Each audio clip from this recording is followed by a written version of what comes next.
बिस्मिल्लाहिर्रहमानिर्रहीम। Welcome to psychology hub. उम्मीद है आप लोग सब खैरियत से होंगे। हम पढ़ रहे हैं कॉग्निटिव साइकोलॉजी और हम लेसन 41 करने जा रहे हैं, that is a mental imagery के बारे में। हम पिछले लेक्चर से भी ही बात करते आ रहे हैं दैट इमेज को जब हम स्टोर करते हैं अपने माइंड में तो वो किस तरह से वर्क करती है।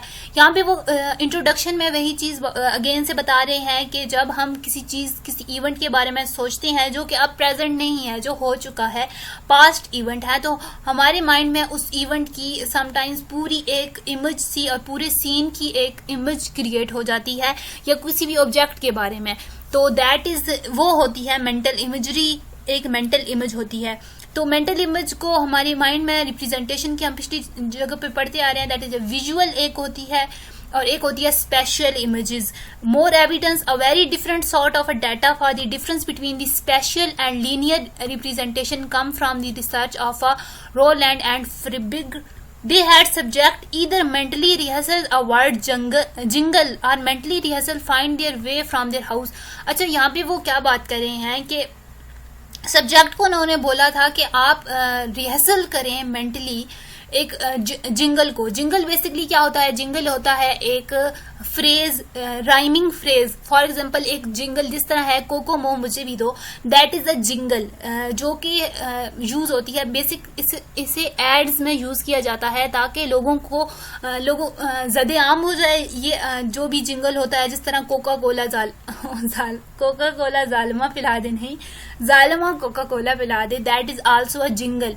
तो इस तरह जिंगल होते हैं जो कि हम जब एक बार बार टीवी पे चलते हैं तो अक्सर हमें पता भी नहीं होता तो हम वो कर रहे होते हैं। जैसे कोकोमो मुझे भी दो वाला जिंगल है, तो अक्सर हम अनकॉन्शियसली भी उनको ऐसे हमारे मुंह पे इस तरह से आ जाते हैं कि हम उनको बैठे बैठे भी बोल रहे होते हैं। ये स्ट्रेटजी होती है एडवर्टाइजिंग स्ट्रेटजी, जिसके थ्रू वो अपनी चीजों को सेल करते हैं। मेंटली रिहर्सल, या फिर उनको बोला गया कि आप मेंटली बताएं कि आपने अपने घर से और स्ट्रीट्स के थ्रू आपने अपने नेबर के घर जाना है, ये आप मेंटली रिहर्सल करके हमें बताएं। The major change in blood flow is very spot of contract. तो इस तरह से जब इंसान ये कर रहा होता है तो उन्होंने क्या किया था, बेसिक एक्सपेरिमेंट किया गया था कि जब इस तरह की रिहर्सल हो रही होती है तो ब्लड फ्लो जो होता है सेरिब्रल कॉर्टेक्स में वो बढ़ जाता है, उसमें चेंजेस आ जाते हैं। It is apparent that different neural regions are involve when we process verbal versus spatial information. यानी कि जब ऐसी हम कोई भी इंफॉर्मेशन को रिकॉल कर रहे होते हैं, रिहर्सल कर रहे होते हैं, तो इस तरह से हमारे जो न्यूरल रीजन है यानी कि हमारे माइंड के काफी हिस्सों में चेंजेस आ रहे होते हैं। Moreover these appear to be a region that are involve in the actual processing of a spoken and seen material. यानी कि जब हम कोई चीज बोल रहे होते हैं या कोई चीज देख रहे होते हैं तो तब भी इस तरह के चेंजेस को देखा जा सकता है। The occipital and temporal areas involve in the route finding task are the same area involved in vision. They gave these three tasks: mental arithmetic, memory scanning of a musical jingle and imaging a work. अच्छा, उन्होंने ये 3 task दिए थे। सबसे पहले mental arithmetic, यानी कि आपको कोई डिफिकल्ट टास्क परफॉर्म करना है। Memory scanning of a musical jingle, यानी कि जब आप म्यूजिकल जिंगल को एक बार बार से बोल रहे होंगे तब। और इमेजिंग अ वॉक, आपने एक वॉक इमेजिन करनी है कि आप अपने घर से निकलकर एक स्ट्रीट को फॉलो करते हैं और आपने अपने नेबर के घर जाना है। तो इन सब चीजों में अब ब्लड फ्लो इंक्रीज हो जाता है, but not for a mental arithmetic और म्यूजिक के। उन्होंने क्या फाइंड किया था बेसिक कि आप जब ऐसे वॉक इमेजिन कर रहे होते हैं तो जो आपका है visual cortex increase in blood flow, लेकिन जब मेंटल अरिथमेटिक या ऐसा कोई म्यूजिक होता है तब ऐसा कोई भी ब्लड फ्लो इंक्रीज नहीं होता। गोल्डनबर्ग एंड कॉलेजियस, उन्होंने क्या एक्सपेरिमेंट किया था कि subject learn word by either listening to them और forming visual images to represent them. यानी कि या तो हम कोई चीज सुन के उसको याद करते हैं या फिर हम कोई चीज देखते हैं तो हमारे माइंड में इमेज की सूरत में याद हो जाती है। Recall was better for imagery group, यानी कि जब हम कोई चीज देख रहे होते हैं, फॉर एग्जांपल अगर प्रेजेंटेशन चल रही है उसमें आपने पिक्स भी आपको दिखा रहे हैं तो जो बोल रहा है वो आपको रिकॉल करने में मुश्किल आ सकती है, लेकिन जो चीज आप एक दफा देख लेते हैं, इमेजरी जो होती है, जो इमेज होती है, उसको रिकॉल करना बहुत ही आसान हो जाता है। More blood flow to occipital lobe for imagery group occipital has a lot of a vision area. जो ऑसिपिटल लोब होती है वो विजन से रिलेटेड होती है, तो इसमें विजन के लिए बहुत ही ज्यादा एरिया आपके पास होता है। तो जब इस तरह से आप इमेजरी ग्रुप इमेज के बारे में रिकॉल कर रहे होते हैं तो वहां पे ब्लड फ्लो काफी बढ़ जाता है। कॉस्टलन जेट अगेन पीछे भी हमने कॉस्टलन की बात की थी, उसने एक बुक लिखी थी। इधर फिर अगेन से उनकी एक और बुक का जिक्र है। He mention in his book image and the brain at the resolution of a imagery debate कि इमेजरी की रेजोल्यूशन क्या होती है, इस पे बेसिकली बात हो रही थी। तो उन्होंने उधर ये लिखा है अपनी इस बुक में that visual buffer is where the image is projected, यानी कि जब इमेज हमारे माइंड में प्रोजेक्ट हो रही होती है तो वहां पे विजुअल बफर इस्तेमाल होता है। दैट इज अब हम कहते हैं कि विजुअल बफर क्या होता है। अगर बेसिक हम बात करें कि बफर क्या होता है, तो बफर अगर आपने कंप्यूटर पढ़ा हुआ है तो आपको बहुत अच्छी तरह से समझ आ गया है कि जैसे कि बफर हमारी एक टेम्परेरी मेमोरी होती है। विजुअल बफर्स क्या होती हैं कि जब हम कोई भी चीज की इंफॉर्मेशन हमारी मेमोरी में जा रही होती है वो एकदम से पूरी इमेज नहीं आ रही होती, बल्कि वो एक छोटे छोटे से हमारे थोड़ी थोड़ी सी इंफॉर्मेशन हमारे माइंड में जाती है, देन उसे कलेक्ट करके एक पूरी इमेज बनाई जाती है, फिर वो इमेज प्रोजेक्ट की जाती है। Attention window select part of a image in the buffer for a detail processing, यानी कि बफर में बेसिक अगर मैं आपको सिंपल से सिंपलेस्ट वर्ड में बताऊं तो बफर में आप इमेज के पार्ट्स होते हैं जिनको फिर इकट्ठा करके एक पूरी इमेज बना दी जाती है। That when we recall the image and realise it is decided by attention window, यानी कि जब हम किसी भी इमेज की बात करते हैं तो वो पहले पार्ट्स में होती है, देन वो एक पूरी इमेज जब हम कोई भी इंफॉर्मेशन रिसीव करते हैं एनवायरनमेंट से। फॉर एग्जांपल अगर मैं एक बटरफ्लाई को देख रही हूँ और वो इमेज की सूरत में अपने माइंड में उसकी इमेज इस तरह से जा रही है कि वो एक फूल पे बैठी हुई है, तो उसके बारे में सबसे पहले फूल, देन उसका कौन सा प्लांट है, कौन से फॉर एग्जांपल अगर रोज है तो रोज की पूरी पिक एंड देन उस पे जो बटरफ्लाई बैठी है, ये इमेजेस बफर की सूरत में यानी कि छोटे छोटे से पार्ट्स की सूरत में मेरे माइंड में जाएंगी। देन उससे फिर डिटेल प्रोसेसिंग उसके बाद से स्टार्ट होती है। इमेज कंपैरिजन क्या होता है? Mayor in 1973 conducted an experiment. He was interesting in the speed with which subject could जज द रिलेटिव साइज। अच्छा, बेसिक इस एक्सपेरिमेंट में क्या हुआ था, उन्होंने देखना था कि जब एक इमेज के साइज की बात आती है तो लोग कितना विजुलाइज करने में साइज को कितना टाइम लगाते हैं। तो यहाँ पे वो एग्जांपल क्या देते हैं कि लोगों को कहा गया था कि अच्छा आप विजुलाइज करें कि एक लाइन खड़ा है और एक वुल्फ खड़ा है, उसके बाद पूछा गया कि कौन सा एनिमल बड़ा है। इसी तरह आगे यहाँ चलते हैं तो उसके बाद लोगों की जो इन्फॉर्मेशन थी एस्टिमेटेड साइज के कितने वक्त में लोगों ने गेस किया था कि इस एनिमल का साइज का इतना है और इसका इतना है, उसमें कितना टाइम डिफरेंस आता है, कितना वो लोग टाइम लगाते हैं। टाइम ड्यूरेशन के बारे में वो देख रहे थे कि जो ये जो चीजें होती हैं ये हर आदमी की दूसरी होती हैं। फॉर एग्जांपल कुछ लोगों की विजुलाइजिंग कैपेसिटी बहुत अच्छी होती है, वो बहुत अच्छी चीजों को विजुलाइज कर सकते हैं, कुछ कोई नहीं होती। विजुलाइजिंग कंपैरिजन किया गया था। लाइन कंपैरिजन क्या था? Significantly very similar result are obtained when subject made comparison of actual physical magnitude. Johnson had subject judge which of two simultaneously presented line were longer। Result क्या हुआ था? फिर इसका भी उन्होंने एक लाइन पे किया था कि दो लाइंस दी गई थी, देन उनको विजुलाइज करना था दैट इज कौन सी बड़ी है और कौन सी छोटी। Result the graph plotted subject judgment time as a function of a log difference in the line length. Again a linear relation is obtained. It is reasonable to accept perceptual judgment to take longer। Same उसी तरह का experiment है ये, इन्होंने experiment की that is not much important के हमारे लिए जो बेसिक कॉन्सेप्ट क्या है वो हम ले रहे हैं।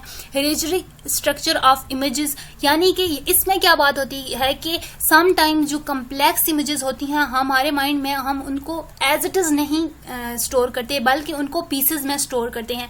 फॉर एग्जाम्पल आप इधर आ जाए, ये जो बनी हुई है अगर इसकी ही हम बात करेंगे तो देखें हमारे कुछ माइंड ऐसे होते हैं, कुछ लोग ऐसे होते हैं जो कि कम्प्लेक्स इमेजेस को एज इट इज नहीं करते सेव, तो वो उसके पीसेस करते हैं। अब ये जो 3 पीसेस हैं बी, सी एंड डी, ये इसी ए में से निकाले गए हैं। फॉर एग्जांपल अगर हम देखें कि इधर वो है नहीं दैट मैं आपको ड्रा करके बता सकूं कि ये असल बात क्या कर रहे हैं। एक मिनट, अगर हम यहाँ पे बात करें इस वाली इमेज की, जो कि ये है, ये वाली इमेज, इसमें से इन्होंने पार्ट्स निकाले हुए हैं। पहला पार्ट क्या था, वो ये था कि दैट ये वाली जो है ये एक डायमंड शेप तो नहीं है पर थोड़ी थोड़ी उसी की जैसी है, ये इन्होंने अलहदा निकाल दी। इसके बाद ये जो टाइमर सा बना हुआ है ये वाली अलहदा निकाल दी, और इसके बाद ये जो रेक्टेंगुलर शेप्स हैं ये इनको अलहदा निकाल दिया। तो हमारे माइंड में समटाइम्स हम इस तरह से चीजें स्टोर करते हैं पार्ट्स की सूरत में। आगे चलते हैं, complex images can be found from a hereditary of a unit, यानी कि कम्प्लेक्स इमेजेस को इस तरह से स्टोर किया जाता है। आगे चलते हैं मेंटल मैप्स के बारे में। अब यहाँ पे वो क्या कह रहे हैं कि जब हम मेंटल मैप्स बनाते हैं तो उधर क्या होता है, subject memory for map appear to have an hereditary structure associated with spatial images. Consider your mental map of a United States, यानी कि जब आप स्पेशल इमेजेस, बेसिकली होता है कि आपने ऐसे लोकेट करके चीजों को याद रखना।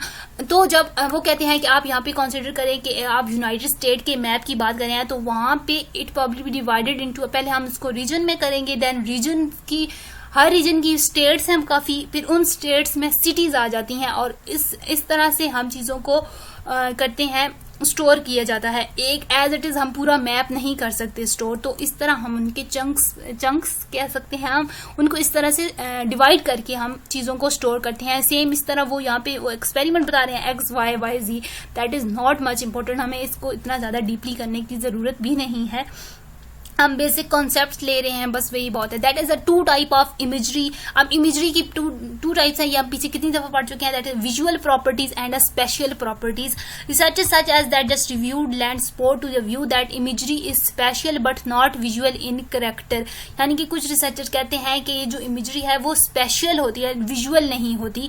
फरा and colleagues have made suggestion that there might be two kind of imagery, वो होती है that visual properties and spatial properties. Visual properties क्या होती हैं, involve recognition of a visual object and pattern seem to be performed in the temporal lobe, जबकि spatial properties में spatial task such as location, they argue that imagery task that required access to a visual detail will B performed in a temporal region and will show modality specific effect. Modality के बारे में हम पढ़ चुके हैं, that modality में हमने दोनों चीजों को लेके चलना होता है, दैट वर्बल भी और विजुअल भी चीजों को हम स्टोर करते हैं। अब यहाँ पे वो क्या कह रहे हैं, they give some evidence that patient with temporal damage.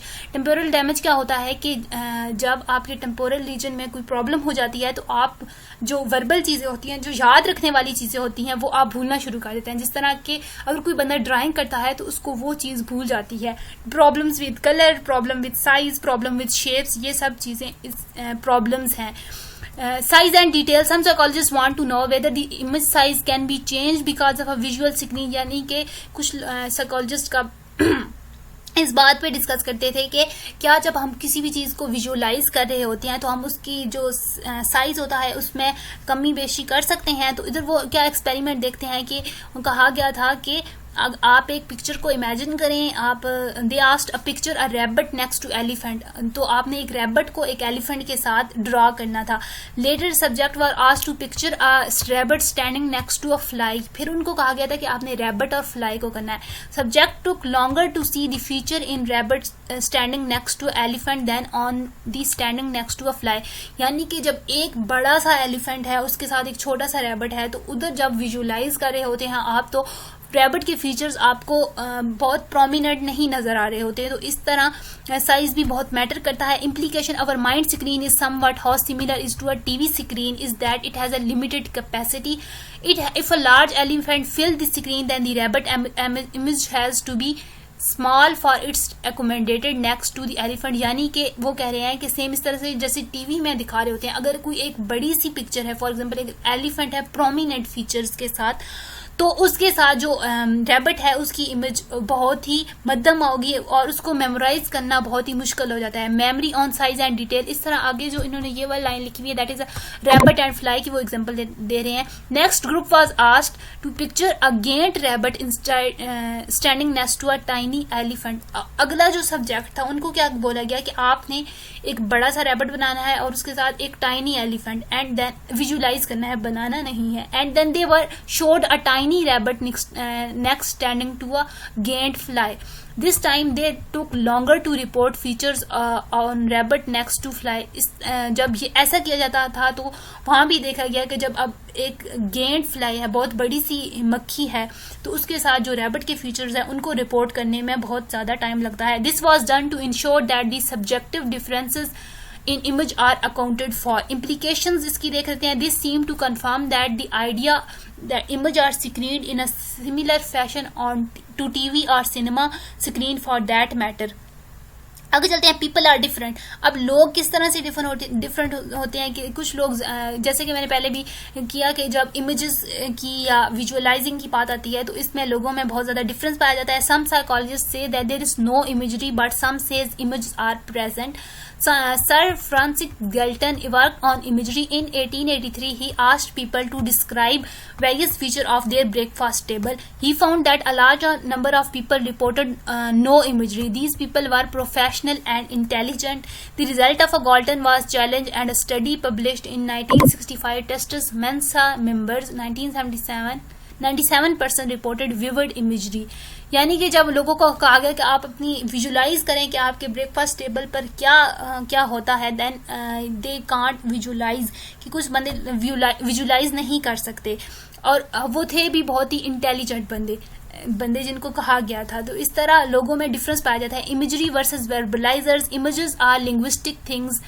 Images and linguistic things are very difficult. Visual imagery show more regular breathing pattern than verbalizers when working out problem. यानी कि जब ये हम पीछे बहुत जगह पे बात कर रहे हैं कि जब विजुअलाइजिंग की बात आती है तो इमेजेस को आपने एक जो चीज़ है वो इमेज की सूरत में स्टोर की हुई है तो उसको याद करना आसान हो जाता है. This could be because verbalizer use subvocal speech but there is no much breathing in vision. Imagery is not simple. It may be as simplest to assume that imagery is either present or absent. Some people may be better than other in using imagery for recall.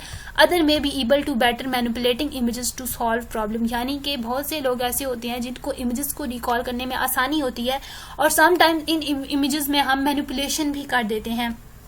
Yet other may be better than other to generate new images of creative purpose. और उस दर से manipulate करके आप कुछ और image बना देते हैं किसी भी सीन की. Addictive imagery, that is again से एक इम्पोर्टेंट है कॉन्सेप्ट. क्यों है इम्पोर्टेंट? क्योंकि आई एम सॉरी, ये पता नहीं क्या खुल गया है. एडिक्टिव इमेजरी में क्या होता है? Basic refer to a people ability to see an image that is perfect representation. If you saw a picture of a room with 12 chairs but you didn't count them to at time. यानी कि जो लोगों की ability होती है visualise करने में चीज़ों को, एक दफ़ा अगर कुछ इंसान ऐसे होते हैं जो एक दफ़ा किसी से मिल के आते हैं ना तो वो उनके सारे फीचर्स गिनवा रहे होते हैं. अच्छा वो ऐसा था, उसकी ऐसी नाक थी. मेरी अपनी फैमिली में भी ऐसे कुछ हैं जिनको इस तरह से पूरी डिटेल्स याद होती हैं, जबकि मैं डिटेल्स पर बहुत कम इस तरह से अटेंशन अपनी दे सकती हूँ. इस तरह कुछ लोग होते हैं जो बहुत ही ज्यादा अटेंशन से चीजों को देख रहे होते हैं. वो ऐसे होते हैं जिनके पास एडिक्टिव इमेजरी होती है. वो ऐसे होते हैं, यहाँ पे वो एग्जांपल दे रहे हैं कि अगर आपको एक रूम दिखाया जाए जहाँ पे 12 चेयर हैं और आप उन चेयर को काउंट नहीं करते एट अ टाइम, लेकिन जब आपको उन रूम से बाहर लेके जाता है और आपको कहा जाता है कि वहाँ कितने रूम थे और आपने उस रूम की एक आपके माइंड में एक पूरी इमेज है तो आप उस इमेज के थ्रू भी काउंट कर सकते हैं. दैट इज एडिक्टिव इमेजरी, जो कि परफेक्ट काउंट कर सकती है, परफेक्ट रिप्रेजेंटेशन करती है किसी भी इमेज की. किस इंसान ने काम किया था? Anees A Sheikh, a Pakistani psychologist in the USA, has done a lot of pioneering work on eidetic images. उन्होंने इस एडिक्टिव इमेजरी पर ज्यादातर काम किया है. होप सो आपको समझ आ गया हो. अगर समझ आ गया है तो लाइक शेयर सब्सक्राइब कर दिया करें. मैं यहाँ पे बहुत ही माइनर सी चीज़ें और इतनी समझाने वाली चीज़ें नहीं है, जस्ट इन्होंने एक सिंपल इन्फॉर्मेशन रखी हुई है और इधर से अब वो लोग कॉन्सेप्चुअल क्वेश्चंस बनाएंगे और हमारा टाइम खराब होगा पेपर्स के दौरान. पर होप सो आपको कॉन्सेप्ट्स क्लियर हो गए हो. अगर कॉन्सेप्ट्स क्लियर हो जाते हैं तो इससे ज़्यादा और क्या अच्छी बात हो सकती है. अगले लेक्चर में मुलाकात होती है. टिल देन अल्लाह हाफिज़.